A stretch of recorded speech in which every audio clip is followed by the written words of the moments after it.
My name is Liza Estlund Olson, and I am the director of the Office of the State Employer.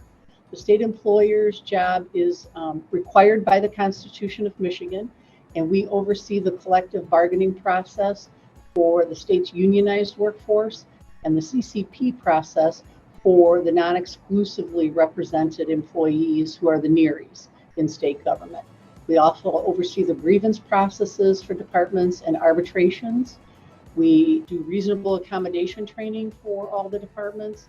We do ergonomic evaluations, statewide drug and alcohol testing, which includes from when you want to be a state employee to daily in terms of if there's a reasonable suspicion or if you're in a classified position that requires testing. And finally, we do other programs like annual leave donation and professional development.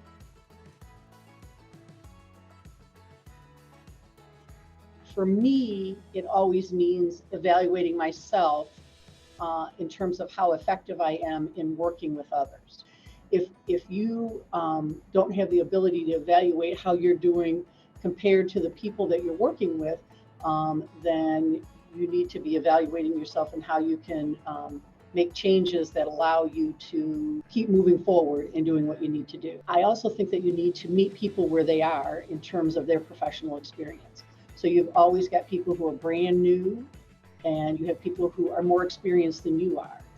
And that's one of the things that I have dealt with throughout my career is I have, in many, many instances, been a much younger manager than other managers, and have managed people who are much older than myself.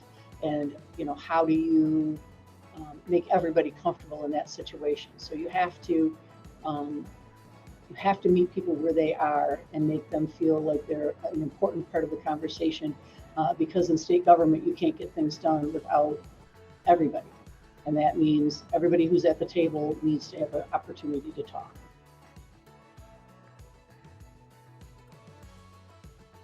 Nobody grows up saying, I want to be a flexible pipe specialist for MDOT. Nobody grows up saying, I want to be a fin clipper for the DNR.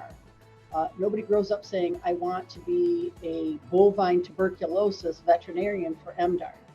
They may grow up and say, I want to be a vet because they like animals. But nobody grows up thinking that these are, because nobody knows these jobs are out there. We spend a lot of time telling our kids about the things that are visually available to them. A nurse wears a uniform, a firefighter wears a uniform, a doctor wears a uniform. And so we always talk about those kinds of jobs, but there are millions of other kinds of jobs. I had a friend in high school whose dad owned a company that made the pieces of paper that your butter comes on. Who knew that there was somebody who did that as a living? You just don't think about it when you're a kid, but you do think about things like, I like animals. I like putting puzzles together. I like trying to figure out things. I like math, I like nature. And what we need to do is a better job of nurturing that. Because we do, as a society, we get into pigeonholing or putting people on a path that doesn't allow them to know about all these other jobs that there are in the world. And I think that, you have to be prepared. And we as women in particular, but as adults in general, have to be willing to let kids try lots of things. They don't have to like them all, but they have to try lots of things, and we have to make sure that we don't send them down the path of, your only options are this few certain number of things, because that's what limits women.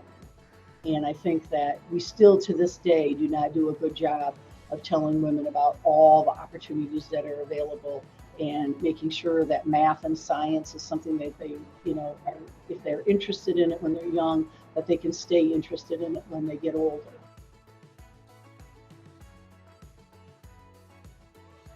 So over the last 2 years, I think this has been an opportunity for women who have stepped back from the workforce, spend some time recalibrating, trying to make decisions about what's best for them, what's best for their family, how do they move forward from here. So I think it really has been an opportunity for women to make a different path for themselves in terms of what they're going to go back to. And we absolutely need them to come back into the workforce, because without them, we lose all that talent, we lose all those thoughts in terms of how to make things work and getting the work done. So I think it's been an important time for women, and this is an opportunity for them to reinvent themselves and reinvest in themselves as they're heading back into the workforce.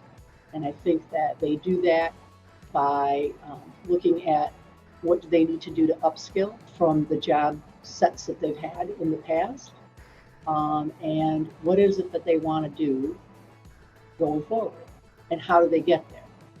And we know that there's lots of job opportunities out there.